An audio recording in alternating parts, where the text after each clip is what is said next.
A la hora de escribir terror, nos dice Lovecraft, el elemento más importante es la atmósfera.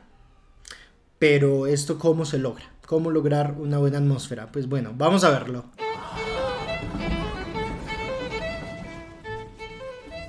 Hola a todos, bienvenidos a este segundo episodio de Hablemos de Terror.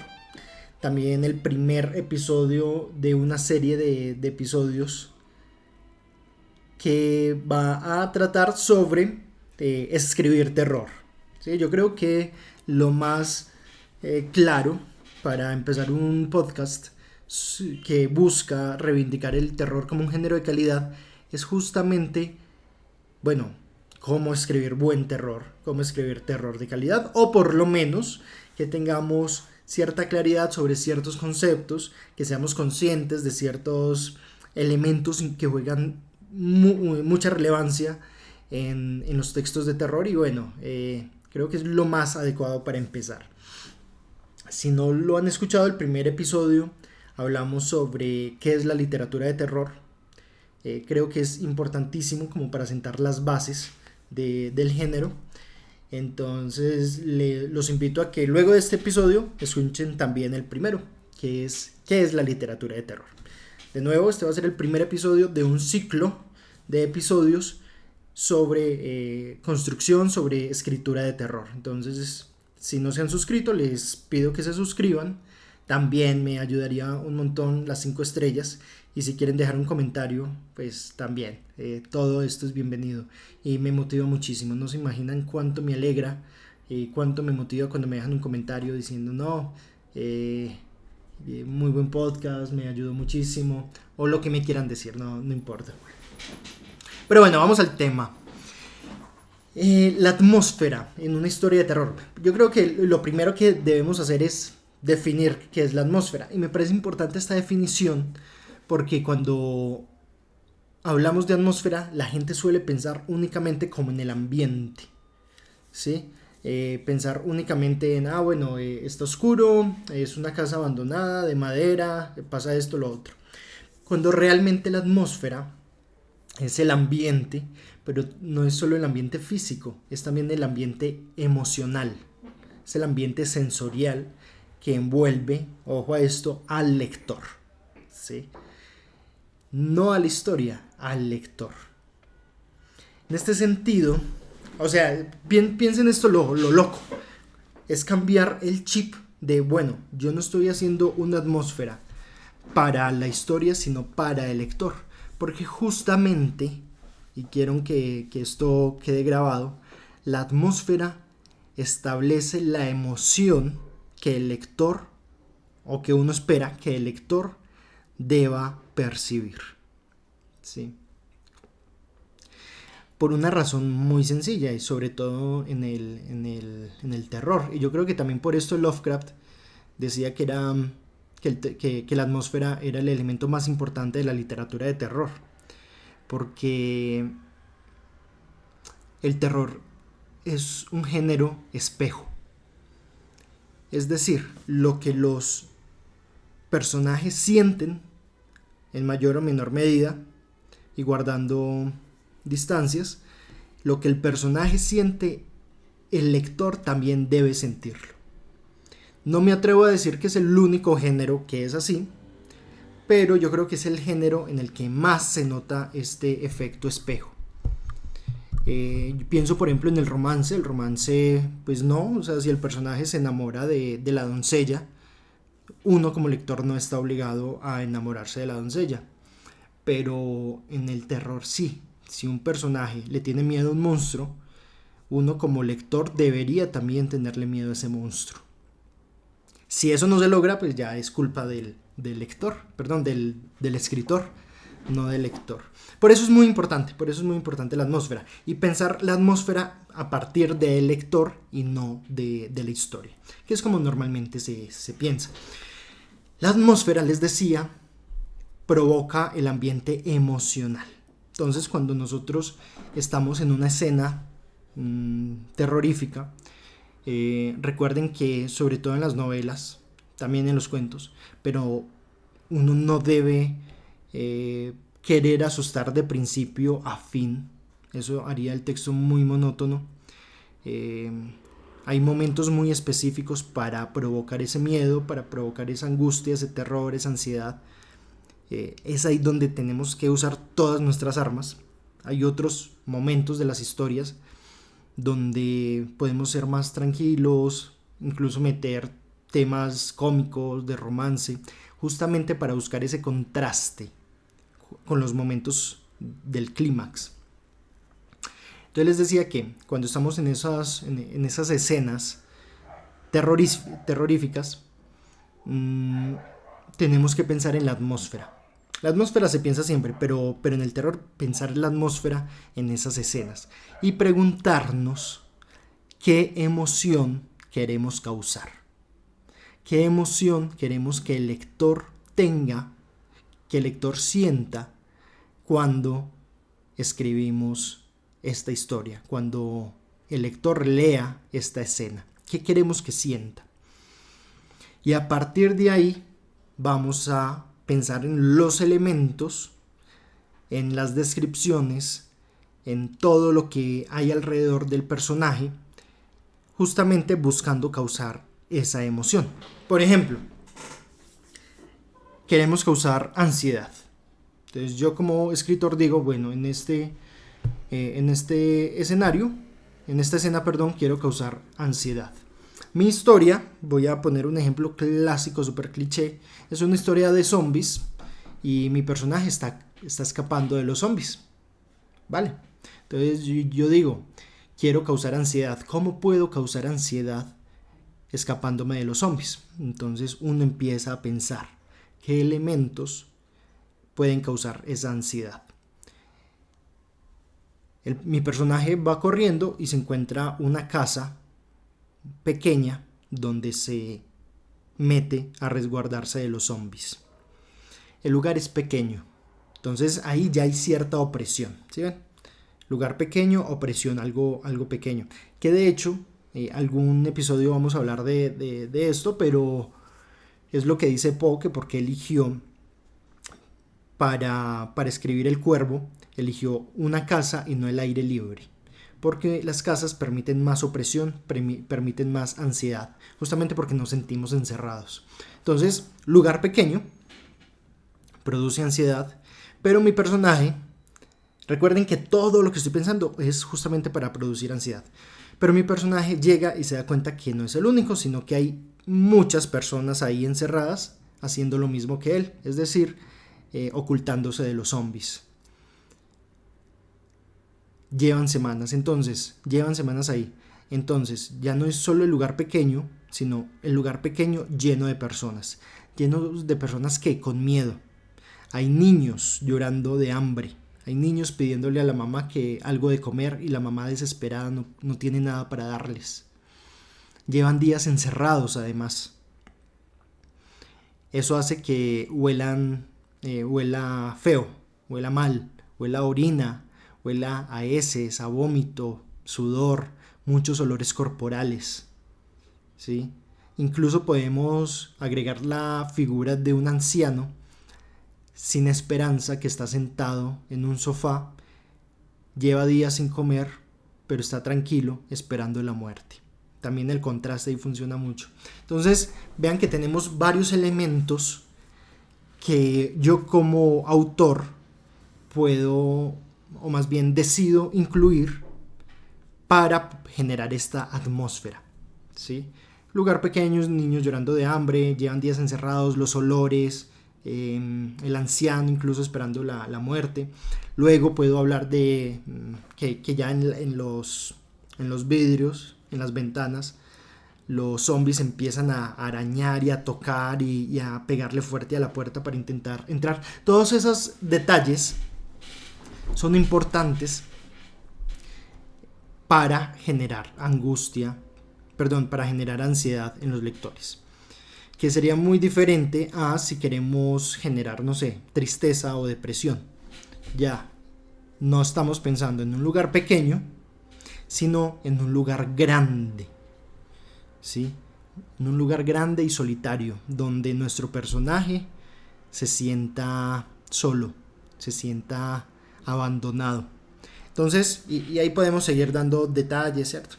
Pero, por ejemplo, el recuerdo, un cuadro con el recuerdo no sé, de la mamá que acaba de morir. Bueno, todo depende de la historia. Pero eso voy, ¿cierto?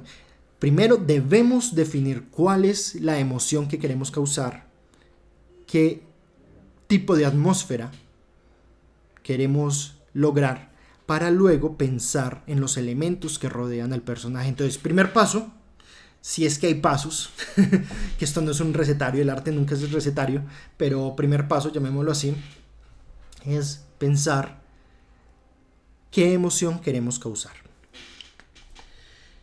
Un segundo paso, que no sería un segundo paso, es exactamente elegir el escenario adecuado.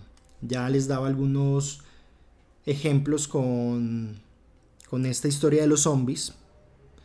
Si queremos causar ansiedad, siempre es importante pensar qué queremos causar para elegir también el escenario. Entonces les decía, si queremos causar ansiedad, pues bueno, siempre es bueno un lugar pequeño, encerrado, o bien un lugar laberintesco de donde el personaje no pueda escapar. Se me ocurre en ese momento un bosque muy denso, por ejemplo en el proyecto de la bruja de Blair, que ellos dan vueltas y vueltas y vueltas y caminan horas, días y no pueden salir del bosque, siempre regresan al mismo punto. Las casas abandonadas donde uno no puede salir también genera esa ansiedad. Bueno, elegir el escenario es fundamental, ¿sí? Los lugares más comunes en el terror son casas abandonadas, ya los mencioné, fábricas en ruinas, bosques densos,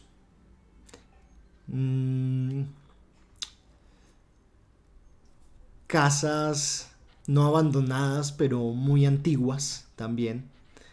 De hecho estoy pensando en el cliché, pero super cliché de las películas hollywoodenses de tablas Ouija, que es un grupo de adolescentes que se van a una casa e invocan un demonio, ya sea por la tabla Ouija, ya sea de cualquier manera, pero siempre es una casa vieja, de madera, siempre está lloviendo, siempre es oscuro, entonces son, digamos, clichés que en su momento funcionaron y que hoy en día yo creo que necesitan una innovación. Y yo creo que también ese es el papel del escritor, innovar, ¿sí? Por eso yo no les digo, si quieren provocar una escena de terror, una atmósfera de terror, usen que esté lloviendo, que esté oscuro, que sea una casa de madera abandonada y vieja, que el viento sople y mueva y abra y cierre las ventanas de la casa, hagan caer cubiertos. No, porque eso es lo más cliché que hay. Yo creo que eso lo hemos visto todos en decenas de películas. Iba a decir cientos, pero no quiero exagerar tampoco. Pero sí en decenas de películas hemos visto este tipo de elementos para producir una atmósfera de terror.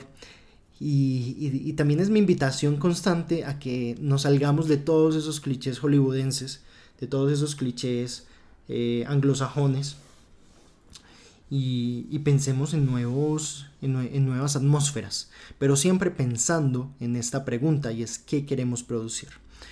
Una película que no es latinoamericana, pero que me parece muy muy buena de análisis para que se la vean si no se la han visto, porque es muy famosa pero es muy buena, que es Midsommar, ¿sí?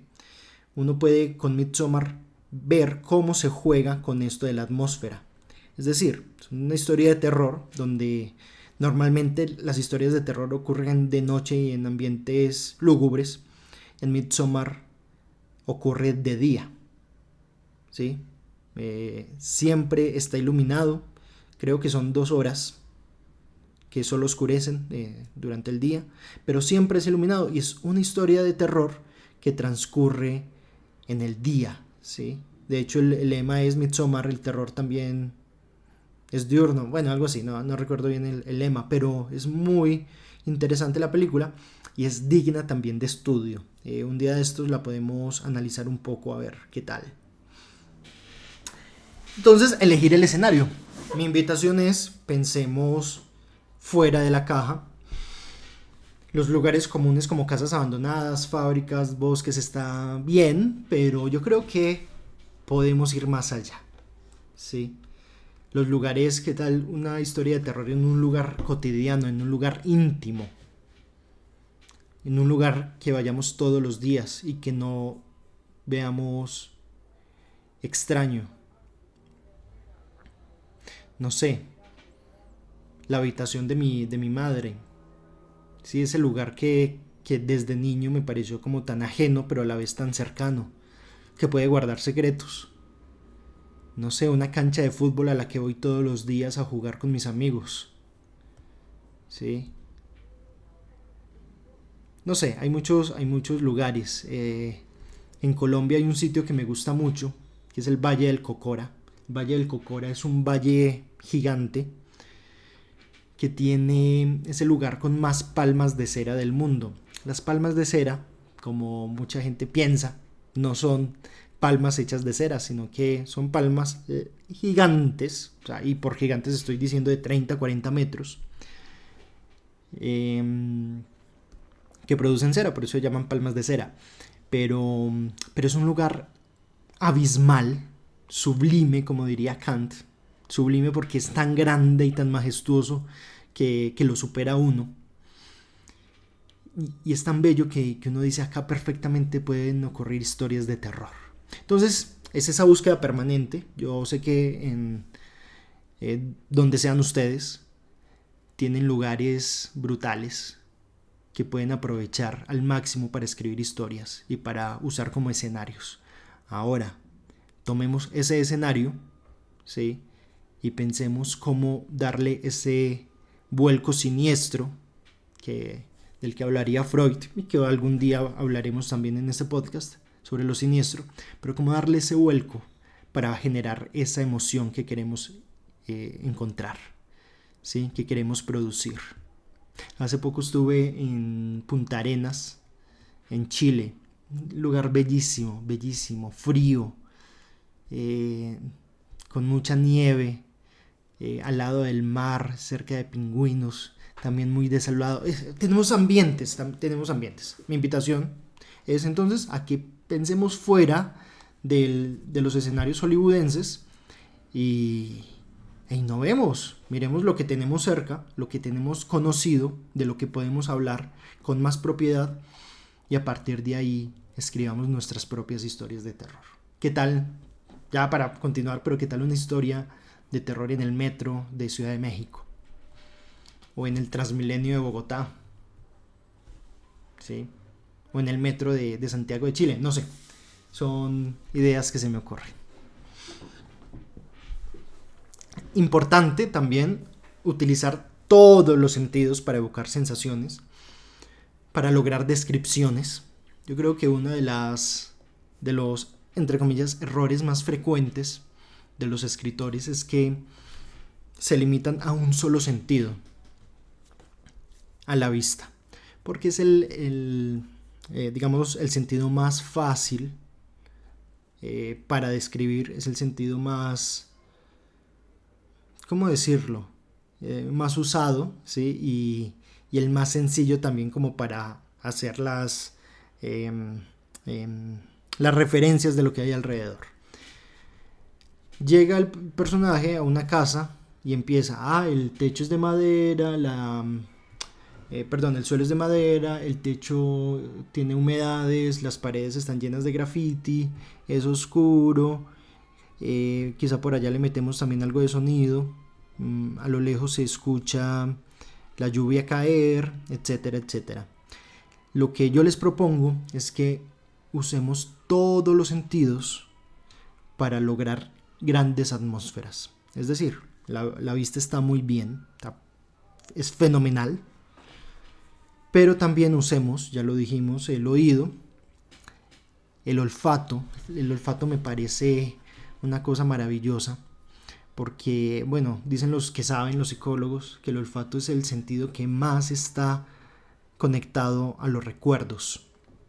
Entonces imagínense ustedes producir a través del olfato una sensación para conectar con los recuerdos de los lectores. Ya ahí tenemos muchísimo ganado en cuanto a la conexión que tenemos con ellos.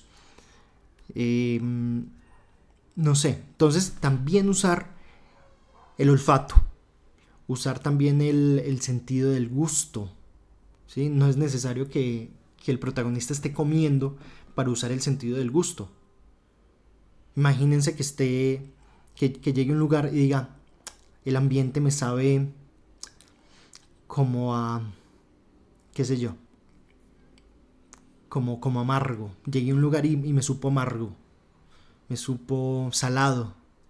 Ven, ya hay ese tipo de cosas. Y obviamente el tacto también se ha usado, no se usa tanto, pero también se ha usado y también es un recurso fenomenal para producir la atmósfera.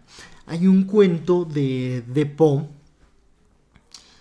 que me parece, no conozco algo parecido. Bueno, en ese momento no se me viene a la cabeza, pero es un cuento de Poe que produce sensaciones sin, o más bien, construye la atmósfera sin usar la vista. Es una cosa loquísima. El pozo y el péndulo, estoy seguro que más de uno lo ha leído, pero recomiendo volverlo a leer para que estudiemos también cómo es esta construcción de la atmósfera sin usar la visión, ¿sí? Cómo Poe usa el tacto, el olfato, el oído para construir una atmósfera muy atrapante, una atmósfera de ansiedad, de no saber qué es lo que va a pasar. Porque el hombre, bueno, les cuento así rápidamente, el protagonista despierta, está en un juicio por la Santa Inquisición y despierta en un lugar boca arriba. Y no quiere abrir los ojos porque teme que cuando abra los ojos lo único que vea sea oscuridad. Abre los ojos y en efecto lo único que ve es oscuridad. Es decir, está en un sitio completamente oscuro. Oscuro. Y empieza a conocer el lugar a partir del tacto, el olfato, el oído, bueno. Y Poe nos construye una atmósfera que de verdad vale mucho la pena. Entonces, como recomendación, El pozo y el péndulo para aprender a usar todos los sentidos en la creación de atmósferas. Y también es muy importante, esto lo voy a repetir en varios episodios, pero es que es fundamental hacer descripciones específicas.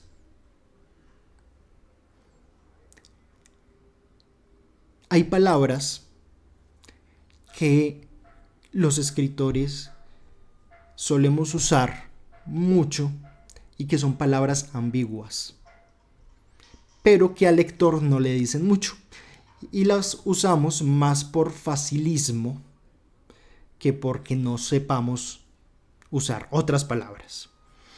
Por ejemplo, cuando llegamos a un sitio y decimos no, y había un árbol tenebroso. Entonces uno se pregunta, ¿cómo es lo tenebroso? ¿Cómo es un árbol tenebroso?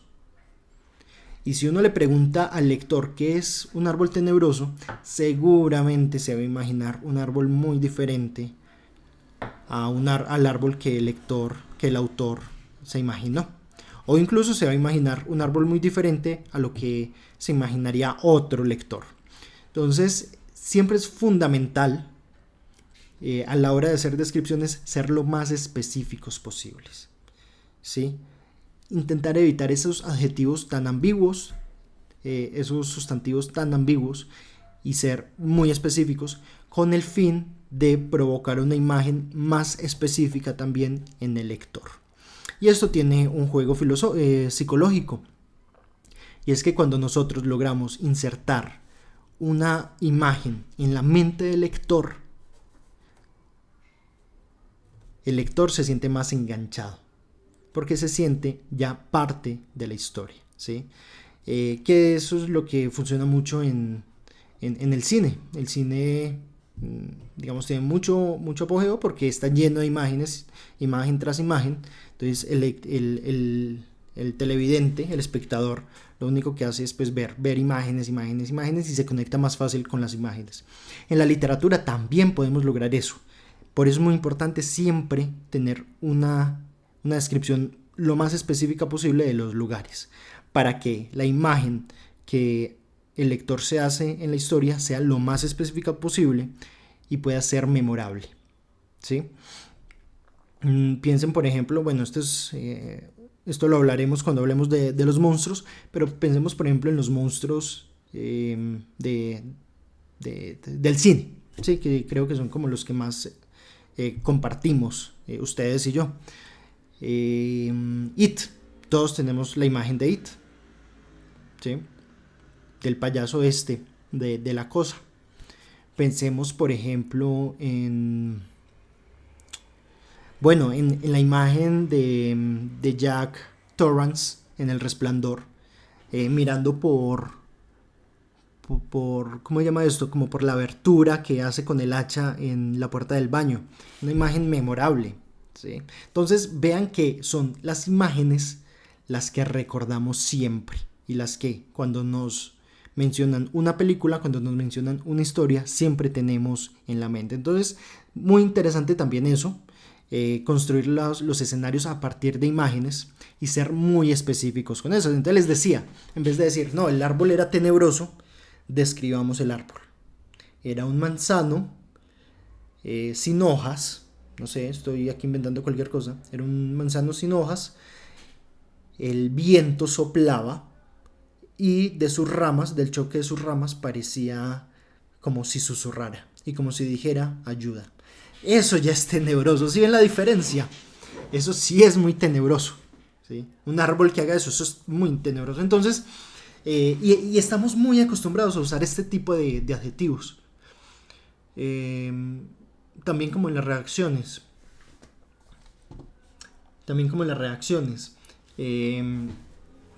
Vimos el árbol tenebroso, sigamos con el mismo ejemplo, vimos el árbol tenebroso y el personaje sintió miedo. Bueno, ¿cómo es el miedo? Sí. Y estaba asustado. Bueno, ¿cómo es estar asustado? Sintió angustia. Bueno, ¿y cómo es ese sentir angustia? ¿Sí? Y acaba el otro punto. A la hora de construir atmósfera, también tenemos que centrarnos en la reacción de los personajes. ¿Sí? No podemos quedarnos solo describiendo, no podemos quedarnos solo diciendo, no, es que esto es así, es alrededor de esto, sino también las reacciones de los personajes frente a lo que ven, frente a lo que viven, frente a lo que hacen. Recuerden que el terror es un género espejo, ¿sí? El personaje debe sentir y el lector debe sentir lo mismo que el personaje. Y esa reacción emocional de los personajes también produce esa emoción, ese marco emocional que estamos buscando a través de la atmósfera. Entonces, si ven que la atmósfera no es solo describir lo que hay alrededor, la atmósfera también tiene que ver con los personajes, también tiene que ver con las descripciones, con todos los sentidos. Entonces, en ese sentido, bueno, los personajes no deben ser solo vehículos para que la trama avance. Eso es importante. También deben sentirse como personas reales con miedos, traumas y deseos profundos. Pensemos también en eso, ¿sí? Y cuando nosotros logramos esa empatía, que el lector se sienta vinculado emocionalmente con el protagonista, vamos a lograr, por un lado, ese efecto espejo, y segundo, vamos a lograr penetrar en el alma del lector. Entonces, vean lo importante que es. Ahora, la pregunta es, ¿cómo podemos lograr esa empatía? Ya se los dije, no es a través de adjetivos ambiguos. El protagonista llegó a una casa y sintió ansiedad. No, así, eso no le va a decir nada al lector. Tenemos que mostrar esa ansiedad para que el lector se sienta en los zapatos se ponga en los zapatos del protagonista.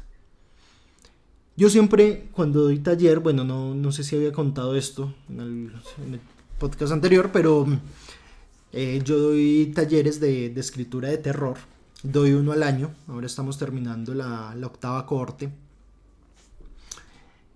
Bueno, en este momento doy uno al año. No, los años anteriores daba 3 más o menos. No es que lleve 8 años dando talleres. Llevo como 4 años. El caso es que bueno, un ejercicio que yo pongo mucho y que los invito a ustedes también para que hagan es que cierren los ojos. Si quieren pausan el podcast cuando les diga el ejercicio y seguimos, pero lo pueden hacer también después. Cierren los ojos y piensen en algo que les produzca miedo. Una araña, la muerte, como es mi caso, la muerte de un familiar, las serpientes, un fantasma, no sé, algo que les produzca miedo.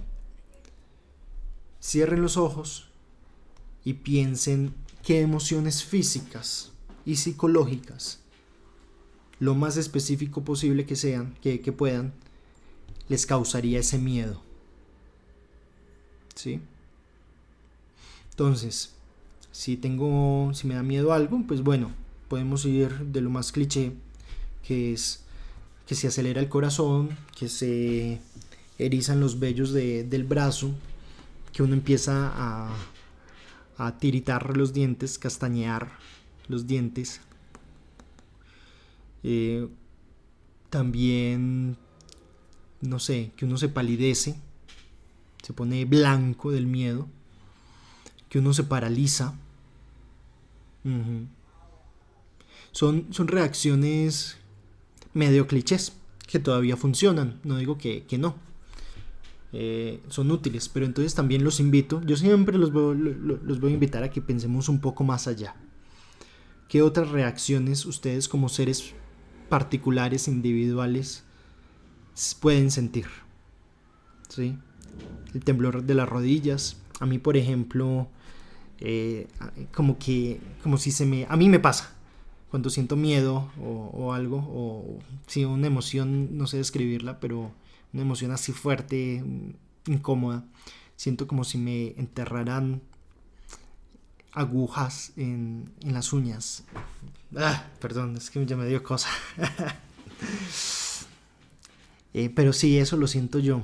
Entonces, también pensemos aspectos más específicos, sensoriales, de las reacciones que ustedes sienten cuando les da miedo, cuando les da terror, o podemos cambiarlo a cualquier emoción, cómo nos sentimos a nivel físico cuando estamos tristes, cuando estamos angustiados, cuando tenemos ansiedad. Entonces es usar nuestra propia experiencia para lograr descripciones más específicas y permitir también lograr empatía con los lectores. Y por último, en esta primera serie, utiliza el tiempo a tu favor. Fundamental. A veces una escena que parece interminable, y quiero que se graben esto, una escena que parece interminable y lenta puede resultar más angustiante que una serie rápida de eventos. Sí, les decía, y si no se los dije, se los digo ahora, el terror es un género lento. Pero es un género lento en los momentos donde queremos producir más emociones. ¿Sí? Imagínense la escena volvamos a la escena de los zombies, de nuestro protagonista que está encerrado y no puede salir. Y está buscando salir por todos lados y no puede salir. Y que esa escena sea interminable, sea lenta. Cuánta angustia a nosotros como lectores no nos puede causar eso. ¿Sí? Porque nosotros empatizamos con los personajes y queremos que estén bien. Pero cuánta angustia no nos puede generar esa escena tan interminable. Entonces, quédense con esa frase: el terror es un género lento, en los momentos en los que queremos producir esa angustia, ese terror. ¿Sí? El ritmo pausado puede dar tiempo a que la tensión se acumule, mientras los momentos de silencio o quietud aumentan la ansiedad del lector. Entonces, en vez de correr y contar acción y acción y acción y hacer avanzar la trama rápido, quedémonos ahí, hagamos la cosa lenta, ¿sí? Desesperemos al lector. De nuevo, cuando causemos esa desesperación, esa emoción en los lectores, tenemos mucho ganado, ¿sí? No siempre debe haber un avance constante de los eventos. El tiempo en el terror se puede volver un enemigo implacable.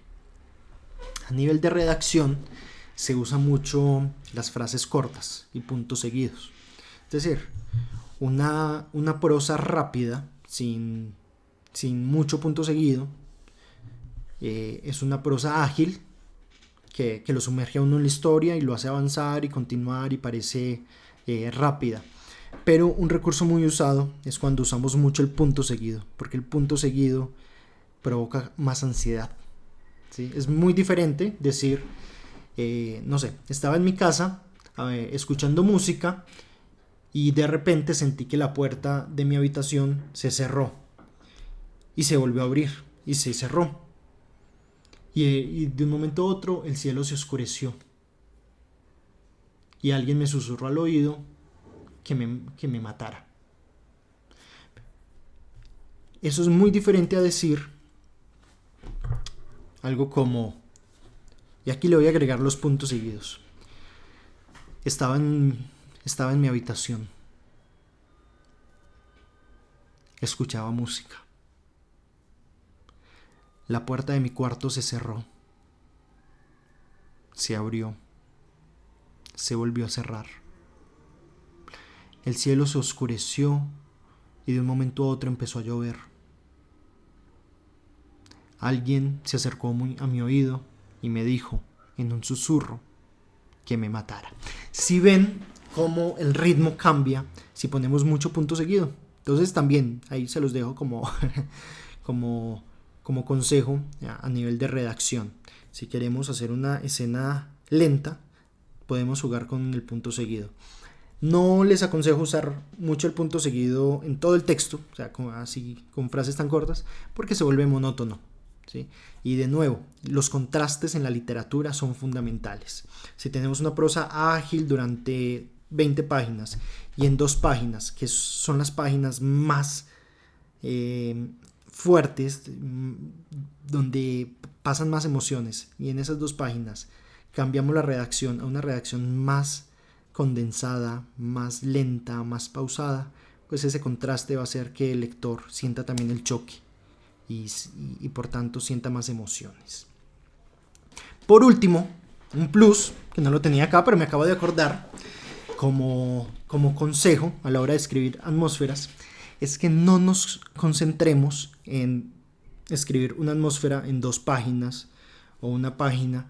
Es decir, que no nos quedemos solo escribiendo la atmósfera, como lo hacía, por ejemplo, Lovecraft, como lo hacían muchos clásicos. En su momento eso podía funcionar, pero hoy en día eso se torna muy aburrido.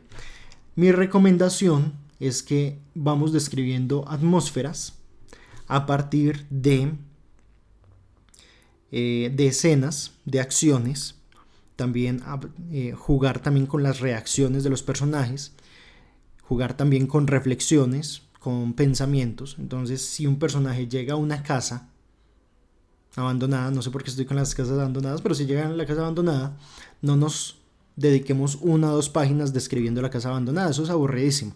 Más bien podemos jugar con la acción y la descripción y pensamientos y tal. Entonces me voy a inventar cualquier cosa, entonces si me sale una barrabasada me disculpan, pero podemos jugar con eso. Entonces mi personaje llega y camina hasta las escaleras, y mientras camina siente el chirriar del piso de madera. Cada paso que da se hace más difícil para él porque el ambiente se torna más pesado y el gusto le sabe salado. y ese gusto salado le recuerda a cuando la mamá lo hacía correr, no sé, por cualquier razón, no se me ocurre ninguna, pero lo hacía correr y el sudor le caía a la boca. Luego va a la cocina, y la cocina es una cocina vieja, que huele a pescado podrido. Bueno, así sucesivamente. Eso hace que sea menos aburrido la descripción, y que podamos jugar también con la acción, con los recuerdos, con las reacciones. Imaginémonos que por allá encuentra ¿cómo se llama esto? La silla para bebé, que es idéntica a la que él tenía cuando él era bebé. Entonces la reacción que él puede sentir con eso. Entonces jugar, no concentrarnos que primero la atmósfera, que luego las reacciones, que luego los pensamientos, que luego las acciones, sino que es un jugar, un ir entrelazando hilos para darle continuidad, atmósfera, emoción a la trama. Bueno, esto era lo que tenía preparado para hoy, para hablar de la atmósfera. Si hay alguna pregunta, les voy a pedir que lo escriban en los comentarios. Spotify en el celular tiene una opción para hacer comentarios que yo no sabía, me parece súper curioso e interesante. Me pueden dejar ahí un comentario, algo que quieran saber que de pronto se me haya escapado, lo podemos tratar en el próximo episodio. No olviden suscribirse, darle las 5 estrellas. También recordarles que si están en Colombia, Genealogía de Nuestro Miedo está disponible en la página de Calixta Editores. También me pueden escribir por si quieren que se los envíe firmados. Si están fuera de Colombia, el libro todavía no está, pero también está mi libro de terror más clásico, El demonio de la perversidad. Esto fue todo. Les habló David Colcrave. También me pueden seguir en Instagram. Y nos vemos en un próximo episodio de Hablemos de Terror. Chao, chao.